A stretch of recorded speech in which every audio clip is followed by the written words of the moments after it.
যারা এই যে বিভিন্ন ফ্ল্যাটে বাড়িতে আমরা রেসিডেন্সিয়াল এরিয়াগুলোতে বসবাস করি তাদেরকে আমি রিকোয়েস্ট করব আপনারা এই তথ্যগুলো আমাদেরকে পুলিশকে দিবেন।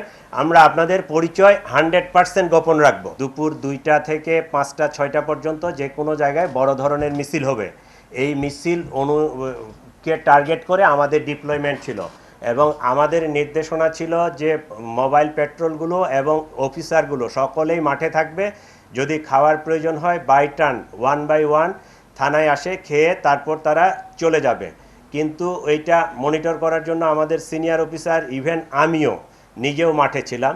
আমি 3:30টার সময় ওই মোহাম্মদপুর থানায় গিয়া দেখি যে থানার সামনে 5টা পিকআপ এবং অনেক নেতার ফ্ল্যাটও ফাঁকা আছে, তাদের আত্মীয় স্বজনেরও ফ্ল্যাট ফাঁকা আছে। আমাদের কাছে এইরকমও ইনফরমেশন আসতেছে যে এই সমস্ত বাসা বাড়িতেও তাদেরকে আর পয়সা দেওয়া লাগে না, ফ্রি অফ কস্টে থাকতেছে। তা আমার প্রশ্ন হচ্ছে যে একটা বিল্ডিংয়ে 10টা 20টা 25টা ফ্ল্যাট আছে, 2টা ফ্ল্যাটে এইরকম লোক আছে, 22টা ফ্ল্যাটে তো সাধারণ পাবলিক আছে।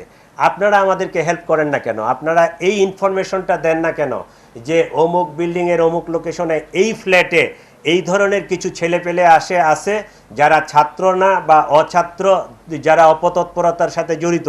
এইটা যদি নগরবাসী আমাদেরকে সহায়তা করে তাহলে পুলিশের কাজটা আমাদের জন্য আরও অনেক সহজ হয়ে যাবে। যারা এই যে বিভিন্ন ফ্ল্যাটে বাড়িতে আমরা রেসিডেন্সিয়াল এরিয়াগুলোতে বসবাস করি তাদেরকে আমি রিকোয়েস্ট করব আপনারা এই তথ্যগুলো আমাদেরকে পুলিশকে দিবেন। আমরা আপনাদের পরিচয় 100% গোপন রাখব।